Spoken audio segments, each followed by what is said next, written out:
Early voting starts next week for the May primary. We are taking you outside of Knox County for a race drawing a lot of attention in Monroe County. We have covered the turmoil in the Monroe County Sheriff's Office for the last year. And now two Republicans are vying for the sheriff's seat. 10 News reporter Lauren Levitt spoke with both candidates, current Sheriff Tommy Jones, who's running for re-election, and challenger Jim Kile. Both candidates were asked the same 10 questions, ranging from their qualifications to how they would or have dealt with criminal misconduct. Both candidates have decades of law enforcement experience, so it will be up to voters to decide if they're happy with the current leadership. Here is a look at Kyle's interview. Okay, so first, if you could just tell me what makes you qualified for this position.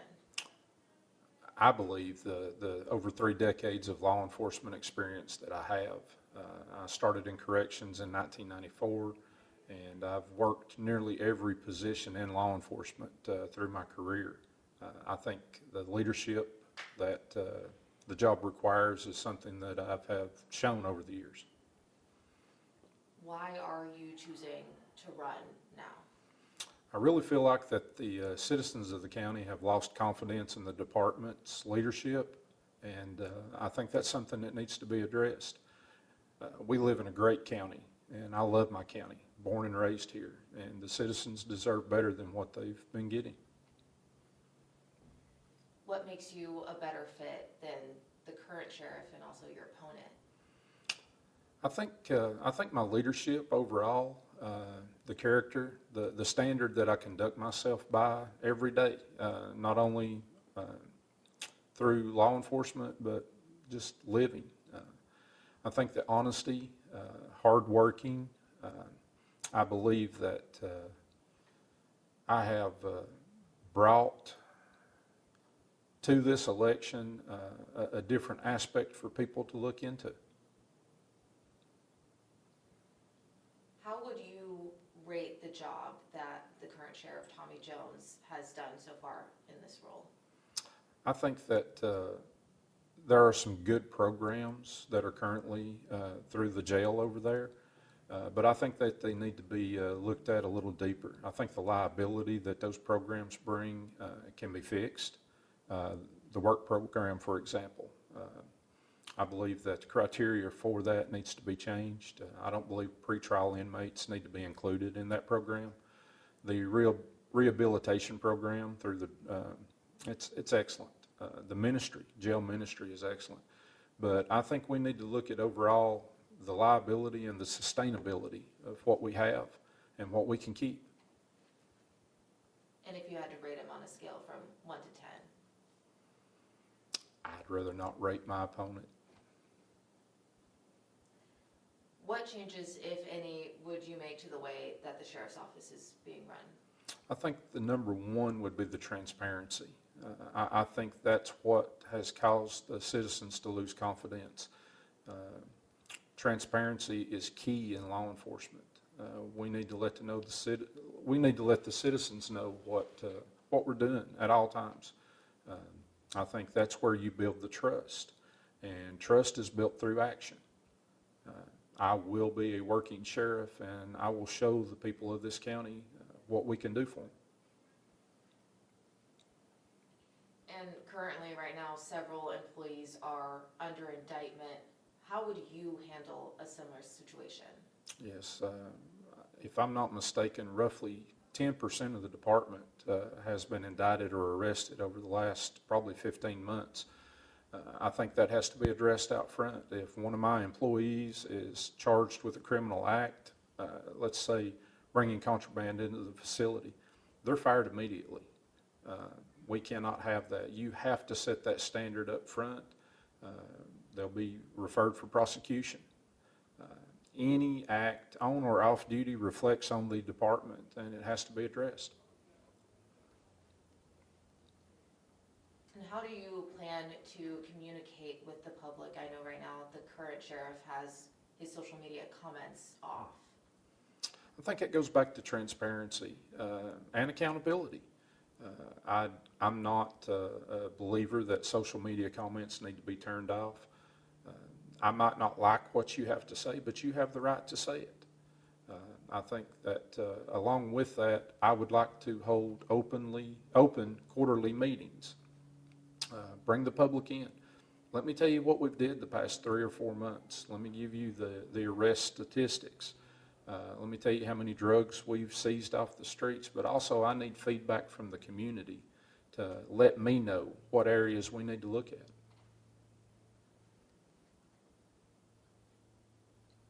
With a former settlement and a current lawsuit, at least one, do you believe that taxpayer money is being used wisely? I believe that the litigation that the counties went through has hurt not only financially, but back to the trust issue. I believe that insurance, according to what I've been told, has settled the majority of that, but we also have 4 lawsuits pending now against the county. At some point, litigation will affect taxpayer dollars. And you kind of touched on this earlier, but words can only do so much. How are you going to prove through action, if you are elected, that you were the best fit for the role? Yeah, if I'm elected, I'll lead by example. The citizens of this county will see me out working. Along with that, the employees will see me working. I will be a working sheriff that is accessible to my citizens and my employees. I believe my wife is a huge Pat Summitt fan, and she reads a lot of books related to her leadership. And one of the sayings that I take with me is, when leadership falters, everything fails. And I believe that's true in everything we do. A good leader has to be out front. Is there anything else that you want to say to voters or want them to know before early voting starts next week? Yes, as I said, I have over 3 decades of serving the citizens of this county in several aspects of law enforcement, from corrections to patrol to narcotics. I bring my experience to the table. I think that we deserve a different level of leadership than what we've had. I think that can be shown through indictments of employees, lawsuits that continue to come. And I will work hard every day for the citizens of this county to show what kind of department this great county can have. And here is a look at current Sheriff Tommy Jones's interview. Okay, so first, what makes you qualified to run? And I know that you're already sheriff, so you can talk about that, but also what other experience do you have? Well, I started at the Monroe County Sheriff's Office in 1999. I worked in the corrections for 1 year as a jailer. I went from corrections to court officer, process server, to the academy, to patrol. Once I finished, I was about 2 years, maybe 3 years into patrol, and I became a canine handler. Handled the canine for probably 12, 13 years, became sergeant over the canine division, later a master canine trainer. I was attached to the DEA and THP through the HIDA program doing criminal drug interdiction. I'd left the county for 4 years, worked for Sweetwater City, worked for them as a canine officer. Came back to Monroe County in 2014 as chief deputy. Then from chief deputy, shortly after, to sheriff. I was first the interim sheriff, then appointed sheriff, then elected sheriff. So I had to run basically two elections within 4 years to get a 4-year cycle because they were special elections. And I say all that just to give you a background of my experience in law enforcement. Outside of being a detective, I've held every position that is at the sheriff's office. I was very successful in each and every one of those positions, and my outside experience, financial experience, is we own a business outside law enforcement. At one time, I owned a beef cattle operation. We had over 500 head of beef cattle, and we were very successful at that business also. And I think anyone that farms knows that if you can be successful farming, you can't know how to manage money very well, because that's hard. The market is constantly up and down, pretty drastic in that type of business. Outside of it, we own another business also, and so financially, I've had to learn how to manage those businesses to be successful, and that helps on the sheriff side as far as managing the budget here. Since I've been sheriff and unlike my opponent, I've been here 12 years, almost 12 years now. And in 12 years, we've had a lot of challenges. We went from a jail when I first came in that was facing decertification within 48 hours. We were able to work with the Tennessee Correctional Institute to fix the deficiencies we had in the jail. The only thing we couldn't resolve was the overcrowding. The only way to do that is to ship the inmates out, and at that time TDOC was full, so we couldn't ship inmates anywhere. So that's why you see this place, the Justice Center. The county commission had already purchased the property before I became sheriff, because this was in the process prior to me taking office. And we helped design the Justice Center, basically redrew some of the blueprints, kind of laid it out how we thought it should be done. Myself, the commission, and the other office holders that work out of this building. And we were able to, we had, I think, a $32 million budget, and we came in under $30 million on the project. So we were able to cut costs and save money and do all of it without any type of tax increase. So we went from a decertified, a facility facing decertification, to a facility that's certified. A year later, we became a Tier 1 facility. And I believe that we're one of 29 in the state of Tennessee to be a Tier 1 facility. And we're probably 3 to 4 months out being a Tier 2 facility, which is the highest accreditation you can get in the state of Tennessee. That's based off of our policy and procedures, how the jail's operated, the standards that we meet, how clean we keep the jail. So it's financially, back to the budget, each and every year that I've been sheriff, we've been under budget every single year. And some years it's 230,000, some years it's been 750,000, and it averages out to be about 650,000 a year that we're under. I brought in a grant writer that we've never had before at the sheriff's office, and we've generated over $5.7 million in grants in the last 3 to 4 years. So that helps offset our tax revenue, what it actually costs the taxpayers to run this facility. We focus a lot on, and being in this so long, you just see the theories, the method of just lock them up and throw away the key. That doesn't work. That's not right to people. And in my mind, you have drug dealers and you have drug addicts. Drug dealers, we do our best to send them to prison, because that's where they need to be. They need to be in prison. Drug addicts, they need rehabilitation. They need to be reformed.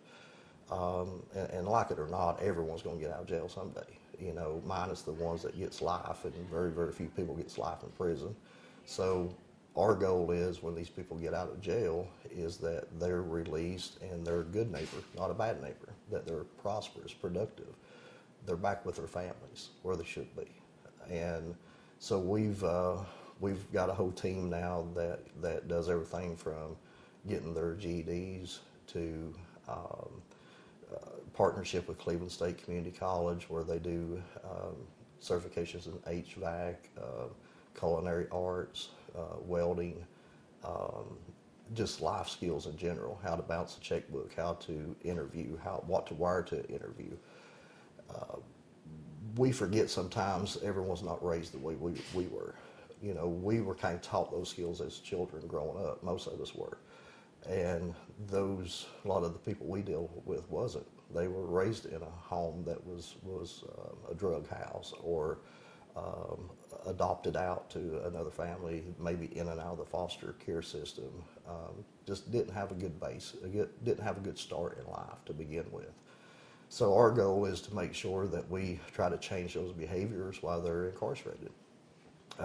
We've done a pilot program with Valley Building Supply in Sweetwater, Glass Masters in Sweetwater, and it's a full-blown work program.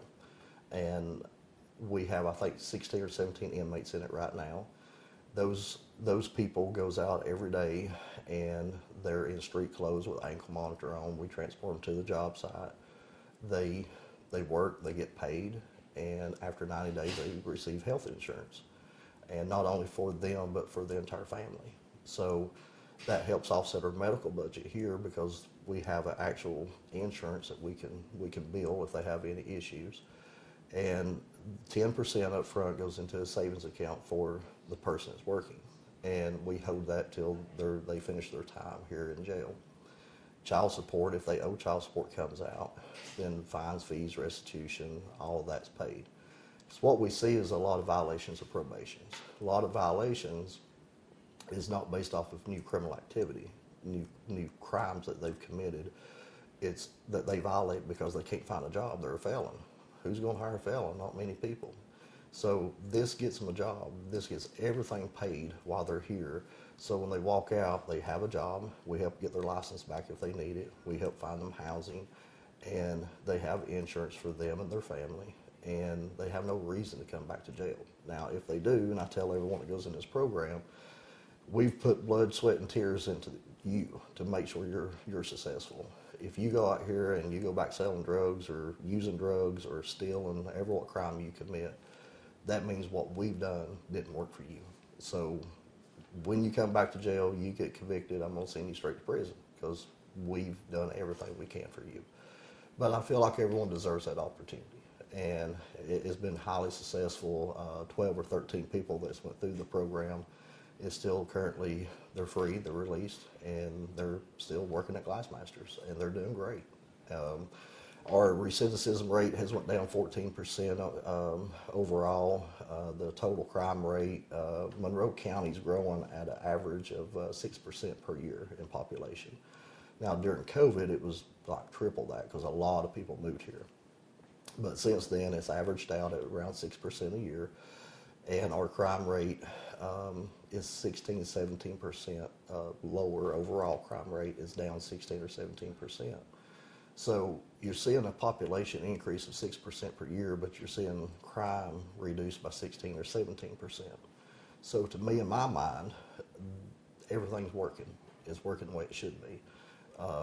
You know, we're putting drug dealers in prison. We're putting drug addicts in these programs to give them an option and to give them a better life once they finish their jail time. And budget-wise, like I said, financially, with the programs that we're doing, the revenue that's coming in, the sheriff's office has never generated this kind of money before. A year from now, God willing and the voters are willing, if I'm still here, then the old jail annex will be a full-blown work release center, and we'll have around 50 inmates in that center.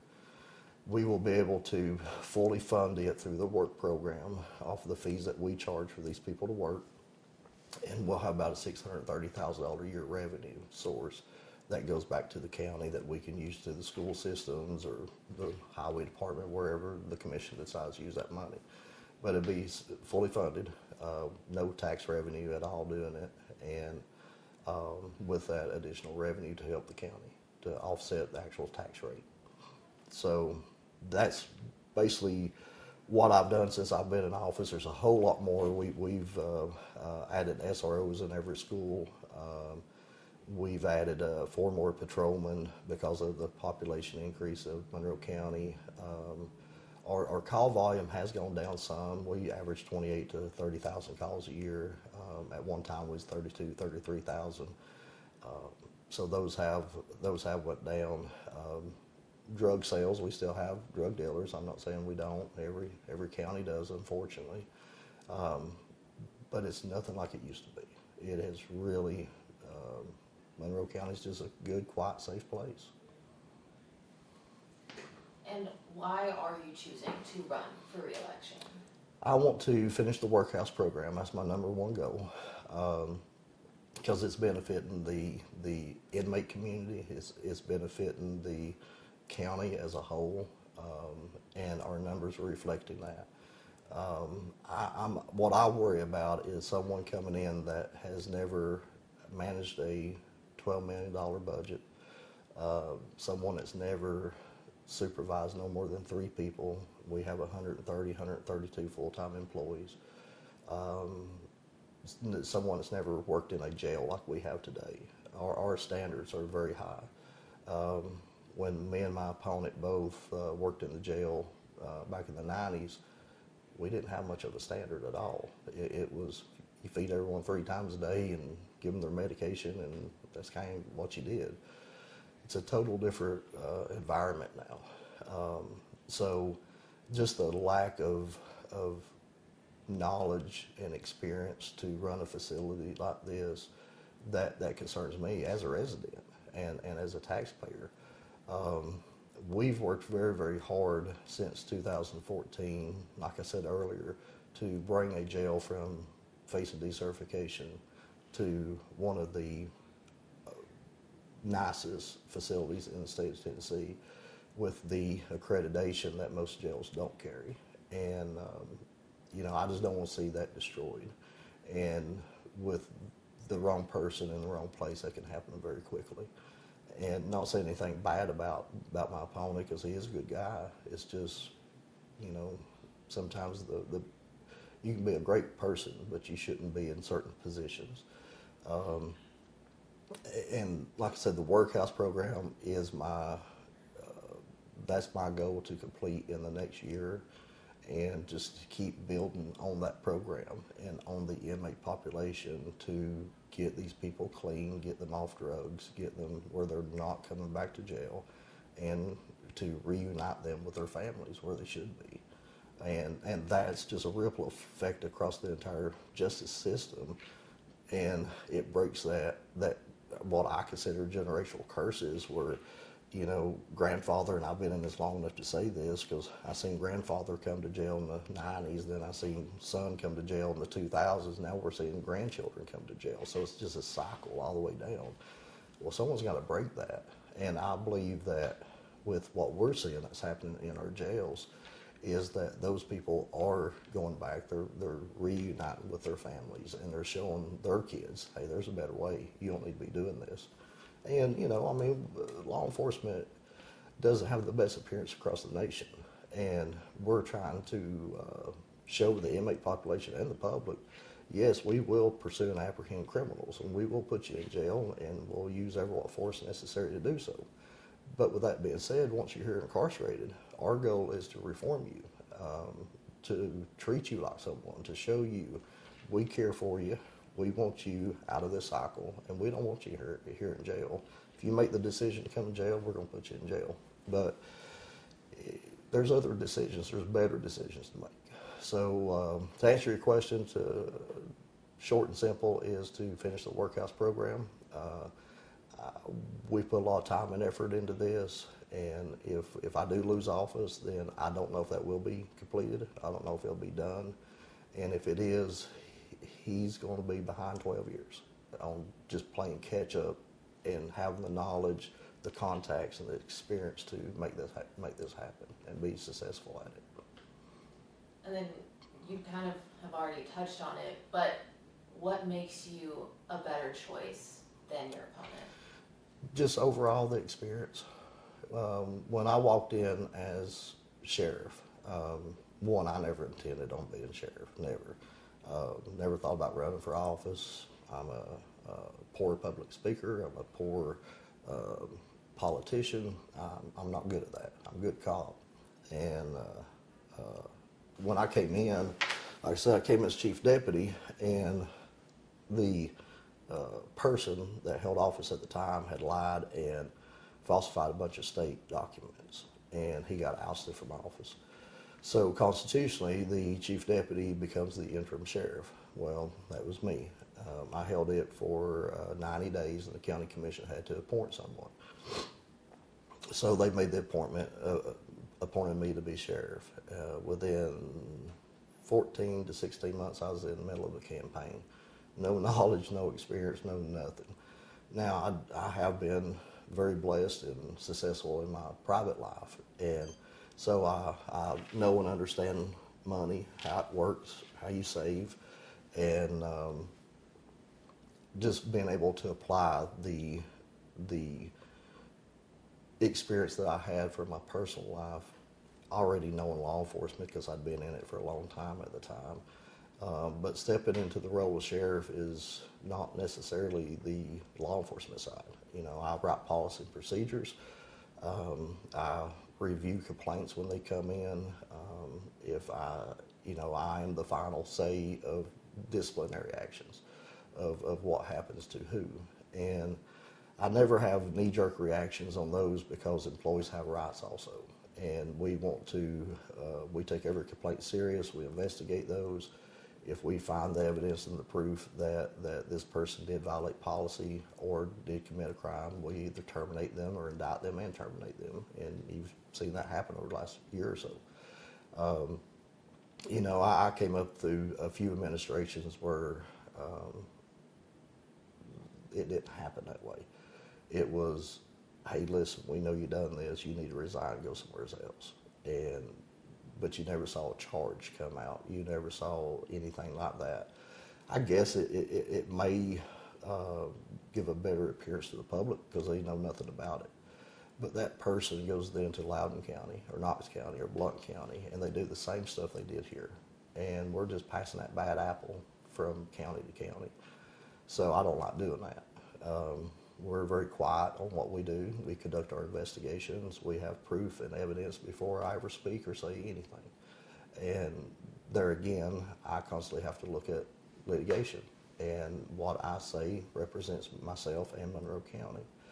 So it's a total different role than being a patrolman, a SRO, canine sergeant, or even a captain, you know, because those people are managing a select few employees. They have no control over policy and procedure. They have no control over finances. Basically, all they do is make sure that these people do what they're assigned to do daily and that those shifts are covered. I sit in the office most every day and review, like I said, policy, procedure, body cams, just making sure everyone's doing what they should be doing. And constantly working with the media, with attorneys, different people, and balancing a budget, making sure that the money's being spent in a way it should be spent, and we're not wasteful in any way. So stepping into the role of sheriff is a big step. It was a big step for me. And when I was a patrolman and sergeant, even chief, I always said, hey, if I was sheriff, I'd do this, I'd do this, I'd do this way. Well, then I get the title, the position. And I realized that, well, I was wrong. I was wrong on a lot of stuff. Because honestly, the county commission sets their budget. The state law is state law. And then you have the civil law. It is what it is. And there's a lot of policy and procedures that keeps the office holder from doing what he really thinks he or she can do. And you don't know that till you sit here. And then you figure out real quick well, I can enforce the law. And that's about it. You know, and ask for money, ask for funding, and that's up to the commission if we get it or don't get it. You know, and keep our inmates safe and keep them moving in a good direction. And that's something that we have showed and demonstrated for years now. And I believe the voting public, I believe they see it. I believe they realize it. They know and remember where this place was 12 years ago, how it was not safe to really leave home without someone breaking in while you're going to work, school, church, wherever you're going to. And today you can.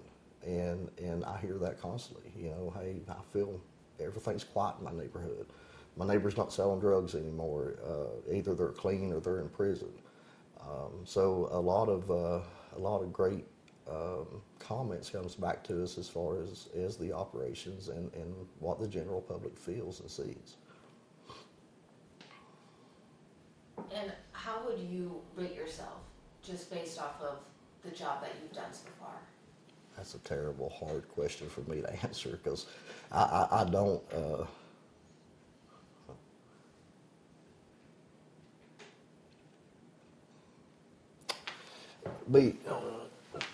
Myself personally, I look at every day of what we need to do better. I'm probably harder on myself than anyone in the public could ever be. So we have we still have a lot of challenges. We have a lot of things we got to fix and to move in the right direction.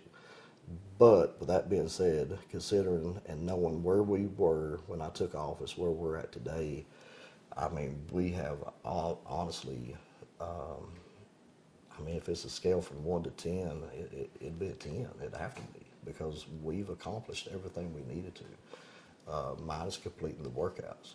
And I mean, I've been here a long time, and there's no other person that's held this office can say that they've done anything that we've done.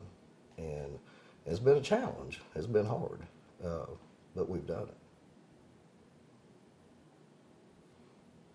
What changes, if any, would you make to how this office is run? Changes, like I said, we're always each year.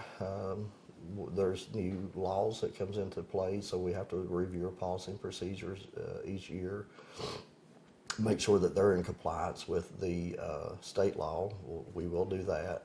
I recently changed my chief deputy and my jail administrator, rotated those people. So those changes have been made. So as far as in the future, any administrative changes, I see none coming because that was just done like a month ago. So those guys are in place. The policy and procedures that we have modified, like I said, they're all based off of state law. With the changes that I've currently made, Rusty Vineyard's my chief deputy now. He was chief deputy when I was a young deputy, just started. Comes with years of experience and qualifications. And I've already seen the morale of the department change. I've already seen the public opinion, public perception has changed because Rusty is just a good squared away guy that's very respected in his community. And honestly, the day-to-day operations are ran by the chiefs. Like I said, I'm locked up in the office, unfortunately, looking at papers and emails and budgets.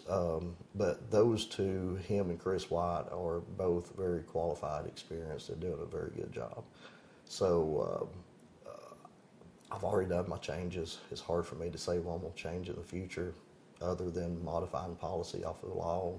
There would be nothing. You had brought this up a little bit before, but several employees are under indictment. Mm-hmm. How do you feel that you've handled that situation? There again, there's how I feel about it, and then there's what the law allows. And as soon as anything's brought to our attention, we do an internal investigation. We determine if there is criminal misconduct. If there is, we turn it over to the district attorney's office. They request the TBI, and the TBI conducts those investigations.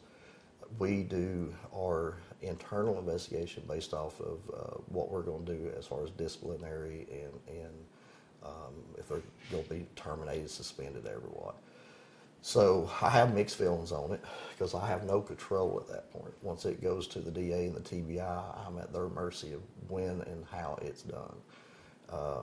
A couple of the cases, one case in particular was under investigation for over 3 years. And I'm sitting here twiddling my thumbs, knowing what's going on, waiting for something to happen because this person really understood policy and procedure very well.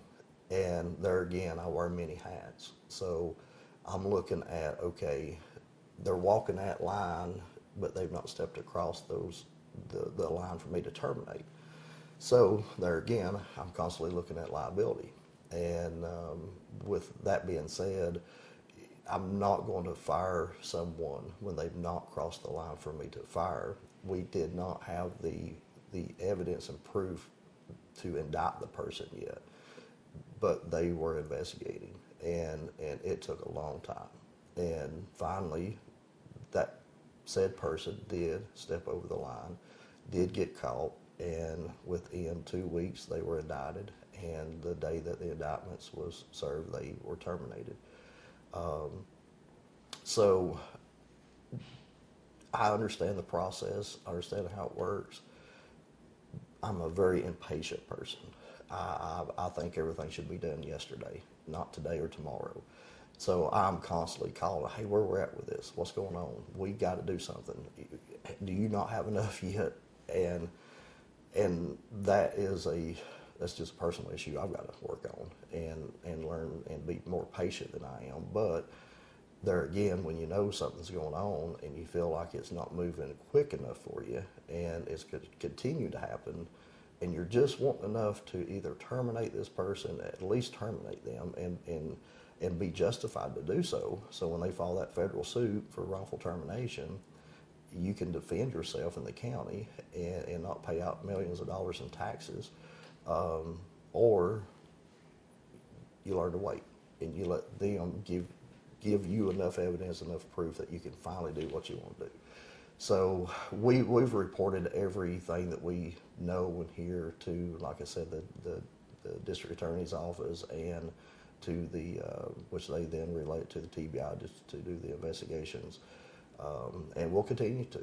Like I said earlier, I'm not the guy that just walks in and says, hey, I've heard this, I can prove you're doing it, so I'm going to give you option to resign or I'm going to put you in jail. I don't give those options, because I feel like that's, to me, that's the good old boy system. That's taking care of your own. That's because I don't do that on the streets. I don't have my guys doing that, knocking on doors saying, hey, I know you're selling drugs. Here is video or here's audio of you doing it, so I'm going to tell you quit. Or I'm going to tell you go to another county and do it, or I'm going to put you in jail. No, you commit a crime, we're going to put you in jail. And if you wear a badge, if you don't wear a badge, it doesn't matter. And I take it very personal if it's a employee of mine, because they know better. They have no excuse. So that is a very, very personal slap in the face. Lack of better words is exactly what it is to me. Because we employ them, we trust them to do a job that they're hired to do, and then they do something like that behind our backs. And that is I've got to the point now I do expect it, and I never did expect that. But again, the longer you're in office, the more you see, the more you realize that, hey, you better be watching everyone, because it'll happen. And what's the saying? You learn from your mistakes. You do learn from your mistakes. If you're paying attention, you do anyways. How do you plan to communicate with the public? I know right now, specifically on your social media, that your comments are turned off. Yes. We turned those off because that was public input. I had a lot of phone calls in a 2-3 week time frame where people were going on making comments, and when they'd make the comment, they were getting attacked every direction you could imagine, and called names, and we had fake accounts that was created that was basically trolling the site. The site was never intended. There again, prior to me, the sheriff's office had a Facebook page that was never managed at all. They'd make a post every 3, 4, 5 months maybe. And I wanted Facebook. Now anyone knows me personally knows I'm very anti-social media. I don't have a personal page. I don't look at it, don't view it. I guess I'm just in that age group of those people, But it's not even something I see daily. But in the time we live in, it is important, and the public does rely on that. So I said, okay, we'll do a Facebook page, and we'll push out all the information that we need to show the public we're working. If there's any, amber alerts, silver alerts, someone runs off from a work side as far as inmates, just so we can keep everyone informed of what we're doing. It's been fine. It's been fine for 11 years. And then we get close to an election, And you got to figure out some way to attack if you intend on winning, I guess. I don't know that strategy because I don't do that stuff, but it started being just like a hate page, a hate group, that everyone were being attacked just for the littlest comment. You know, if someone said good job, then there was some vicious attack came back, to the point of some of these people even showing up at people's places of work, harassing them, threatening them. And now I cannot censor anything that comes through the page. I can't say, well, I like this comment, so I'm going to keep it. I don't like this comment, so we're going to delete it. Legally, I can't do that. Well, what I can do is turn it all off. And that was to protect the public, or our citizens. Like I said, my PIO monitors all that. She sees the comments and those things. I don't look at it, because to me personally, you know, I've got a phone. You know where my office is. You got a problem, come make an appointment, sit down, talk to me, call me on the phone, I'll call you back, or I'll come to your house and talk to you. Now, we do have many ways of communication, even with the comments off. You know, we have our secured anonymous email that they can send, and we get tips through it all the time of different crimes and criminal activity. You have a private messenger. You know, they can send messages in that says, hey, you know, what their statement is or their comment is. We have our public email addresses, and we have an address, and we have a phone number. You know, come see me, talk to me, visit anyone here you want to. You know, I will continue the way we're running currently. I know it was like a shock to everyone. It's like, oh God, I can't go on there and make a comment now. Well, you can go on your own page, make any comment you want. You can send an email and say anything you want to say. I'm just not going to have people attacked. My job is not only to protect the public, like physically protect them, but social media also. You know, because, you know, schools have the No Bullying Act, and you can't bully other kids. And, you know, and I understand, you know, I understand freedom of speech. I understand everyone has it, and they should have it. And constitutionally, I hold a constitutional office. I support it 1,000%. But I don't condone or support people being aggressive, attacking other people just to achieve their personal agendas. That's not right. And I feel like that the best way to do that and to protect people from that and keep the information that we're pushing out to be overshadowed is not to have those comments on. And what really got it for me is we had a autistic kid missing. A comment was made that upset me, upset that child's family, that said, if they find you, I hope you're not killed. I hope you're not hurt.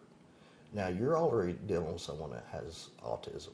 If they read that and they think that in their mind that's true, what's that going to do? That's going to make that person flee, run from law enforcement. That could make everything a lot worse than what it was. We don't want that. We don't need that. And so I was like, you know what, enough's enough. We're done with this. And again, it's for public safety. It's for people not being attacked online, in person, or wherever, because no one deserves that. The citizens don't deserve that. You had mentioned taxpayer money earlier, and with lawsuits and settlement, how do you feel about the money having to go to those things? Well, no one wants a lawsuit. No one wants a settlement. We've had, in 12 years that I've been in office, we've had the one lawsuit that we had a judgment issued that we had to pay. And the other one was a settlement that we sat and reviewed video. We spoke with our attorneys, our liability attorneys, our insurance attorneys, everyone involved. And we didn't feel like it was fair to drag something out for 4 or 5 years in federal court to add more and more. Attorneys are very expensive. They charge a lot of money. And each time we go to court, it's just costing more money. So why should we drag something out and put the family through that? So when we saw everything that we saw, we figured the best thing to do for the family and for the county was to reach a settlement, an agreement, and we did. You know, the county carries, every county, every city, you guys do. We all carry liability insurance, you know, so when we receive those lawsuits, the liability attorneys, they step in, they start reviewing stuff, and we try to work within that policy if we feel like we're going to have to pay. If it's something we feel like we're not going to have to pay, then we're going to fight it for years if we have to. So, with that being said, the first one, they should have never been a judgment issued on that one. We're still stunned. Myself, the attorneys, everyone is stunned of how a settlement or a judgment was ever reached in that case. But it was, and there's nothing we can do about that. But, you know, my opponent saying we've paid out $4 million of tax dollars. Well, that's not true. We've paid out $3.9 million. The 3.9 has all been covered by our insurance. Those premiums are paid every single year. There's 29 counties involved in our insurance policy, 200 total entities, counting school systems and highway departments across the state that pays into this pool of money that sits there for these reasons. 250,000 is what was actually, you could consider tax dollars that went out.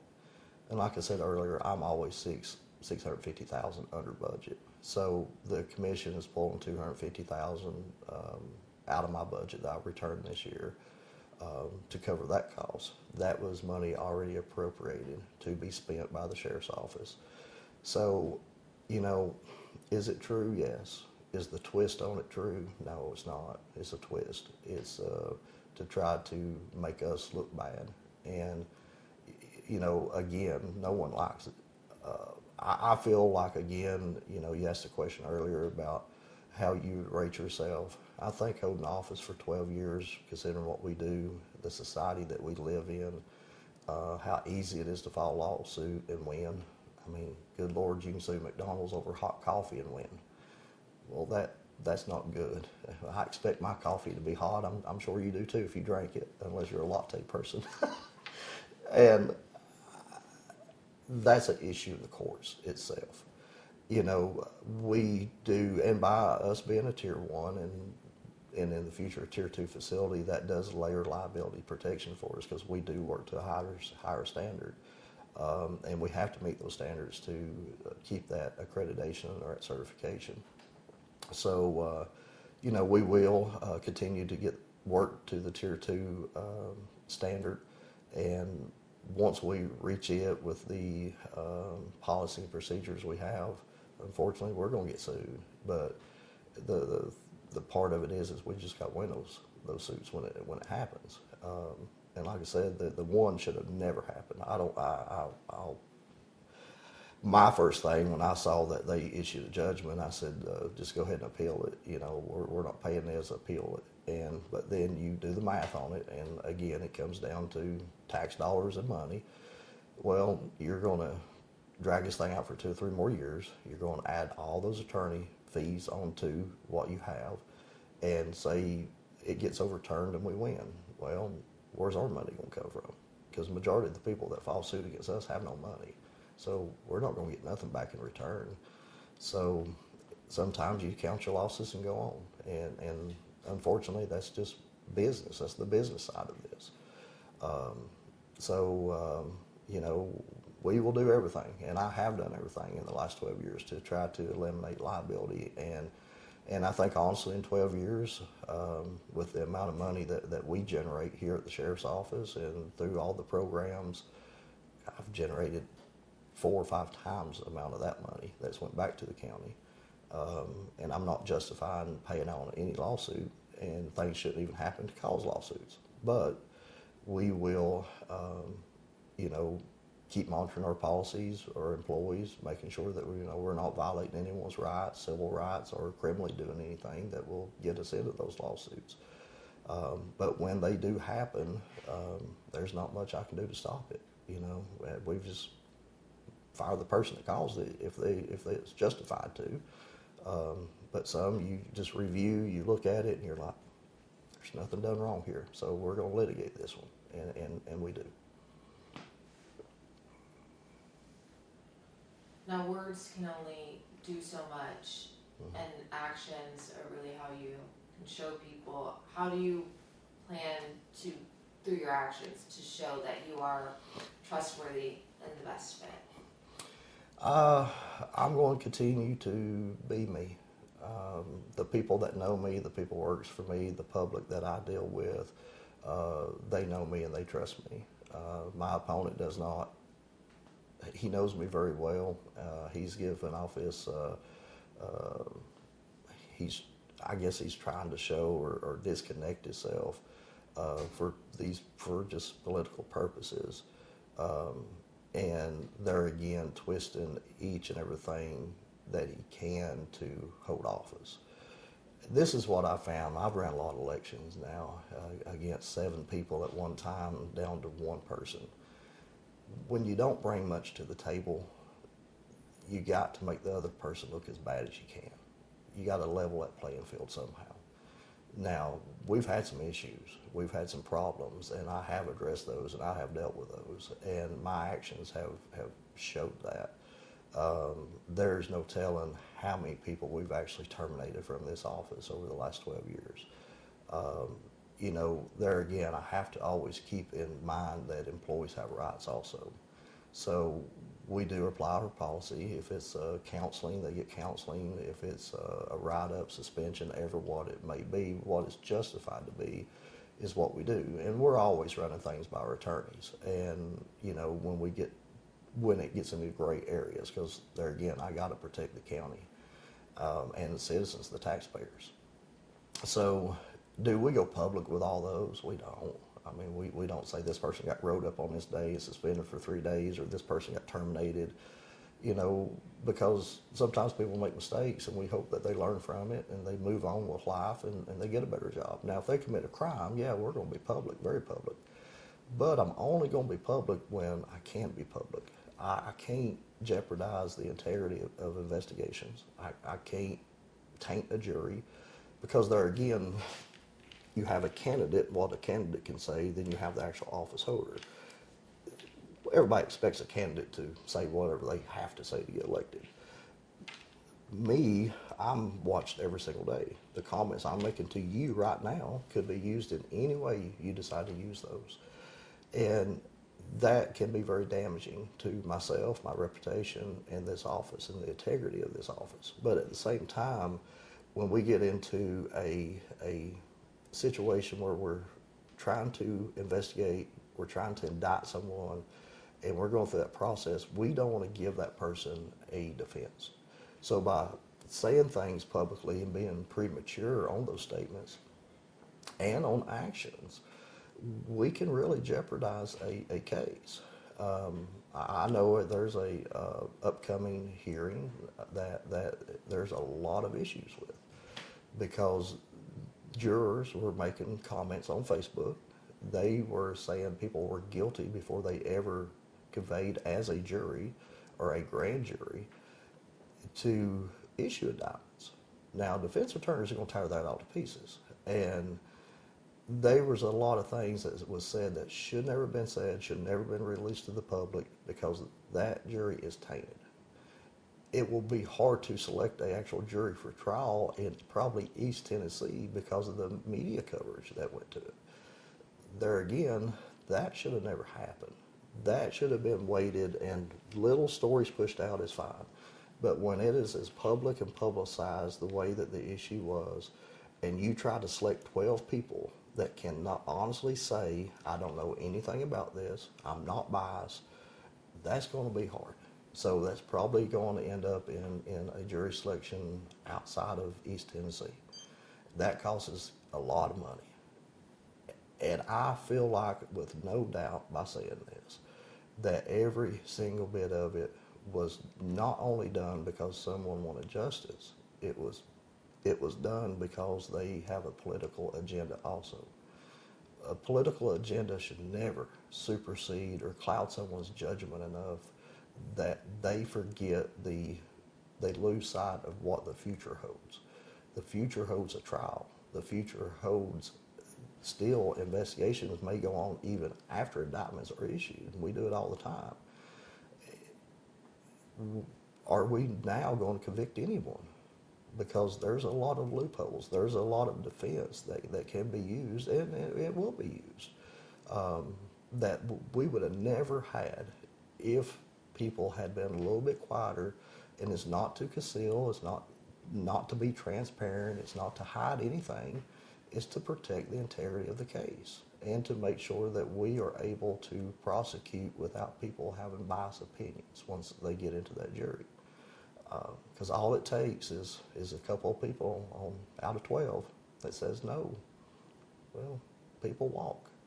And that's something that, I get a lot of criticism of that. Well, you don't say this, you don't say that. I will not compromise the integrity of this office, the integrity of the law, the integrity of an investigation, to go out here and give a statement prematurely, to damage a case, to prevent prosecution, to win an election, or to have good comments coming in saying, oh, he's telling us everything we want to know. And I'm not being mean when I say this or arrogant or anything else. It's just a simple fact. In law enforcement, a lot of things happen every single day. And it's on the state level, federal level, that the public should not know about, cannot know about, because we got to protect informants, we got to protect victims, we got to protect the case itself when we do get into the actual trials. And it hasn't been. It hasn't been protected, and it hasn't been from this office. You've seen I've said very little, and I get a lot of criticism over that. But at the same time, it's just that it's not protecting me. It's protecting the case as a whole, because a lot of time and effort goes into these, and it's not over until it goes through court and you have a ruling from a judge. Then at that point in time, we can be as public as we want to be about everything. And that's when I feel like it needs to be public. And the public, we can give detail, down to the detail. Because there again, I can't speculate. I can't say, I can't assume. I have to, what I state, what I say has to be factual. And if it isn't, then that's an issue.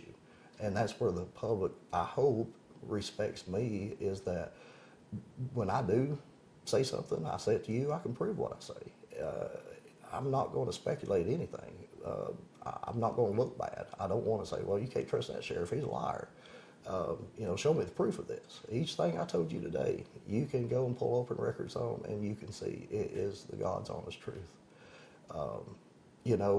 There again, there's been so much over the last year twisted and turned for political agendas that is absolutely sickening and pathetic at this point. To accomplish something that if someone had the experience to hold this office, they could run a campaign without being dirty, without being negative, that says, here's what I've done, here's what I can do. And a question I have to you and to the public is, if you've been in law enforcement for 35 years, you've been at the same police department for close to 30 years, and you never rose above the rank of sergeant, you don't have no more than 3 people working for you. The assistant chief of police at that department has probably 10 years less experience than you do. If you're qualified to be the sheriff of the 5th largest county in the state of Tennessee, the largest law enforcement agency in Monroe County, if you're qualified to be sheriff, then why are you not the assistant chief or the chief of the city that you work for? I think it's a valid question. A lot of people want to be a lot of things, but sometimes it just ain't possible because that person is not the fit for it. And I feel like if he was the leader that he tries to say he is, that he has the knowledge and experience that he says, then he would at least be the assistant police chief, or not the chief of the department he currently works for. And then he would have the experience to manage a budget and the qualifications to manage employees and know and understand civil liability, employees' rights, citizens' rights. And, a police department is a municipality. The sheriff's office is a constitutional office. We carry constitutional powers. And that is a lot to understand 12 years into this. And I'm still trying to wrap my head around everything that I honestly can do and can't do. So that's my question to everyone, is if someone, when you've been in this job for 35 years and you're doing what you're doing, I'm assuming you will not be sitting where you're at today. You'll be a lot more advanced than what you are right now, and you should be. And because people, as you work in, especially law enforcement, because it seems like fewer and fewer people each year apply for jobs in law enforcement, that the ones that do stick with it, the ones that do shine, the ones that do a good job, they do advance into admin positions. It's never happened. Has never happened. Do you have anything else that you want viewers to know, voters to know, before they head out for early voting next week? Go vote. Get out and vote. It doesn't matter if they vote for me, vote for my opponent, vote for either one of us, and just go vote for the mayor. It doesn't matter. What matters is that everyone goes and casts their vote. That is the most important thing anyone can do. And again, I hope it's for me. I hope everyone knows and sees the 12 years that I've been here, the 27 years total I've been in law enforcement, that you never hear a word and everything's quiet and peaceful for 3.5 years. And then everyone gets very loud because they want me out of this office. I don't play politics from here. I do not, I guess if I was a part of the good old boy system and I wouldn't have opposition from my own party every single election, and I have. When people walk through these doors, I don't see a Republican, I don't see a Democrat, I don't see white, black, brown, I see nothing but a citizen, a person needing help. And that is how we handle ourselves. I've told several people, I said, we ask a lot of questions in police reports, but one thing we never ask is, are you a Republican or are you a Democrat? There's not a box on there to check for that. So when we review reports and we see people that are victims, they're victims. Simple as that. I don't care the party. I don't care if they even vote. We're going to do our jobs, and we're going to protect people, and we have protected people. And I believe the general public knows that. I believe that they've seen that, and because I have a lot of contact with a lot of people every single day, and not always good. Some of it's bad, considering what we do. But for the most part, it's all good. And if they're upset at the time, there's always some resolve. If we can just sit down and communicate and work through it, we can figure out some way of dealing with the situation. So the most important thing is just go vote. Vote for who you want to and who you feel that's going to be the best for this position.